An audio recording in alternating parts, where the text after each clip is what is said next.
대비가 딱 될 것 같아. 너가 지금까지 했던 것들은 주로 빌라, 작은 덩치의 주택에 대해서 투자를 했던 거고, 거기도 다 대출을 받아서 진행을 했던 거고, 그치? 그쵸. 지식산업센터 같은 것도 개념은 똑같은 거잖아. 그죠. 내 돈 내고 나머지는 대출을 받아서, 여기는 너가 사용을 할 공간이긴 한데 만약에 세입자를 받는다고 하면 수익률에서는 비교가 좀 될 수 있을 것 같아서. 지식산업센터 분양받은 건 아니고 중간에 산 거네. 네. 그러면 얼마에 샀는지 물어봐도 될까요?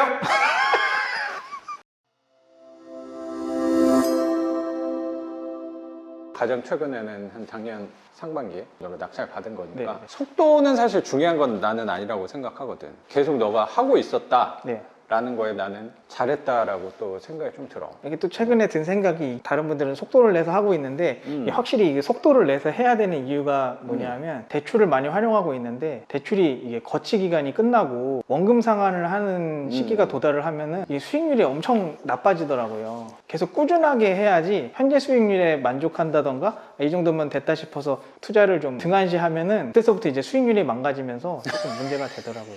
뭐 망가진다고까지 보다 나도 그 말에 되게 공감이 되는 게 나도 한 6개, 7개 그 정도였던 것 같아. 그때 고민했던 게 더 물건을 늘려야 되냐 아니면 멈춰야 되냐 고민을 굉장히 많이 했었는데, 왜냐면 내가 더 한다 그러면 이 빚을 내가 과연 감당할 수 있을까라는 생각을 좀 했었던 것 같거든. 빚이 뭐 한 3억, 4억 그 정도 있었던 걸 내가 근로소득으로 회사 다니면서 갚아내야 된다는 생각이 들면서 오히려 이게 짐이 될 수 있겠구나 해서 더 늘리기 시작했던 것 같아. 너가 다음번 낙찰받는 거에 수익금이 이제 첫 번째 거에 원금도 상환을 하게 되는 시너지가 날 수 있으니까 네. 오히려 멈추면 짐이 될 수도 있겠구나라는 생각이 나도 많이 들었던 것 같아. 그래서 요새 투자도 계속 이어서 하려고 생각하고 있는 거고, 또 이 물건까지. 이 지식산업센터 여기 위치는 어디에? 이게 하남시입니다. 민사신도시 쪽에 네. 위치하고 있는 지식산업센터를 네. 하게 됐는데 작업실로 사용을 한다는데, 그러면 이 가격은 얼마나 되는지 대비가 딱 될 것 같아. 너가 지금까지 했던 것들은 주로 빌라, 작은 덩치의 주택에 대해서 투자를 했던 거고, 거기도 다 대출을 받아서 진행을 했던 거고, 그치? 네, 그쵸.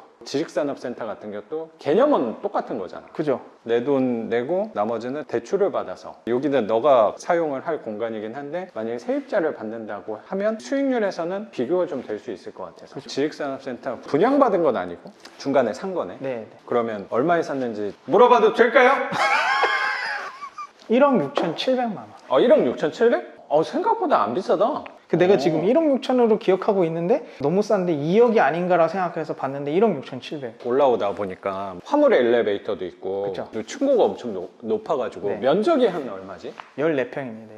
14평. 14평밖에 안 돼? 그럼 저 발코니 같은 거는 서비스 면적인가 보다. 발코니 포함해서 14평? 근데 저도 이번에 근데 되게 커 보인다. 이게 높아서 그런가? 경매가 아니고 일반 매매라서 부동산을 굉장히 여러 번 만나서 같은 건물에 같은 면적의 지식산업센터도 많이 보고 다른 건물에 동일한 면적도 봤는데 이 층고가 어떠냐에 따라서 그 개방감이 확실히 다르더라고요. 같은 이건 건물. 거의 뭐 복층 높이네. 그래서 편법적으로 복층을 많이 설치를 한다고 하십니다. 복층을 설치하면은 토건법에서 저촉돼서 절대 안 되고 안 걸리지 않을까라고 생각을 하실 수가 있는데, 실제로 한 1년에 한 번씩 주기적으로 나오더라고요. 미리 예고하고 그렇구나. 나와서 이 건물도 2달 뒤에 소방점검을 나온다고 예고가 된 상황입니다. 그럼 소방관이 직접 나와가지고 하나씩 육안으로 체크를 하는구나. 네, 문 하나씩 열어보고 그렇구나. 뭐 한다고 합니다. 주택하고 좀 다른 거네. 그래서 주택은 뭐 만약에 위반 건축물이 있다, 신고가 들어오기 전 체크가 거의 나오는 경우가 없는데, 여기는 아주 여기는 주기적으로 나온다고 합니다. 그래서 위반에 대해서는 불편하다. 이 정도 공간이면 어차피 너가 사용하는 데는 불편한 건 없으니까. 그렇죠. 근데 그렇지. 그럼에도 계속 위반을 하시면서 사용하시는 분들은 계시더라고요. 뭐 나만 잘하면 되죠 뭐. 그래서 1억 6,700! 1억 6,700. 700에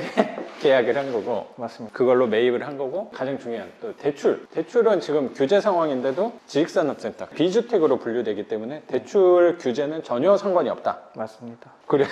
대출은 혹시 얼마 받았는지? 80% 나와서 대출을 받았는데 80% 대출이 나올 수 있는데 그 80% 대출이 나오는데 제가 임대를 안 줌에도 임대 수익률을 그 은행에서 계산을 하시더라고요. RTA 계산해야 네, 되니까. RTI를 계산하시는데 은행에서 한 가지 편법으로 해주는 편법적인 거잖아. 게 있죠. 계약서가 없는데 만들어서 갖고 오라 그러지 않나? 맞아요. 자기가 필요한 건 계약서니까 알아서 생각하라고 하시라고 하더라고. 사실 다 은행에서 관례적으로 하는 부분이니까 그쵸. RTI 맞추기 위해서 1,000에 얼마로 한 네, 거야? 그 RTI는 내가 주지 않았어. 그냥 알아서 맞췄어. 그럼 본인들이 계약서는 맞췄어. 너가 뭐 만든 건 아니야? 계약서 안 냈어. 만들어서 해준 거구나. 일반 매매다 보니까 부동산을 많이 갔는데 부동산에서 내가 직접 사용하는 거라고 하지만 혹시라도 임대를 줬을 때 수익률을 본인이 막 계산을 해주더라고. 근데 계산을 해주는데 그분이 딱 계산을 해가지고 이거 혹시 실사용하시지 않고 임대를 주셔도 이 정도 수익률은 나옵니다 라고 해서 보여줬는데 엑셀 파일에 6%가 나오더라고. 6%를 계산해서 저를 보여주는데 반지님들도 같은 생각이겠지만 6% 수익률을 보여주는데 이걸 나보고 사라고 하는 건지 사지 말라고 하는 건지가 순간 이해가 안 되더라고. 사실 우리한테 6%면 대출 안 끼고도 6%가 넘으니까 일반적으로. 근데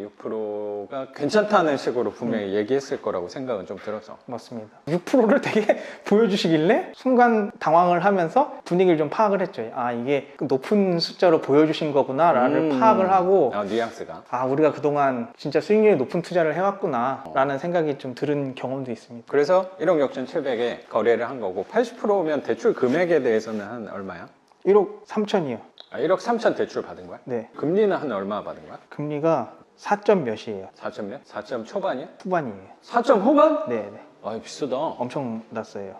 최근에 뭐 금리가 많이 올라서 비싸긴 하네. 하지만 비주택의 대출이다 보니까 장점은 분명히 있잖아. DSR 규제를 받지 않다 보니까 원금 상환이 없잖아. 이자만 내는 거고. 네. 그럼 이자가 한 달에 한 달에 많이 나갑니다. 55만 원. 엄청 많이 내요, 이자를. 표정이 좀 굳어지는 55만 원이.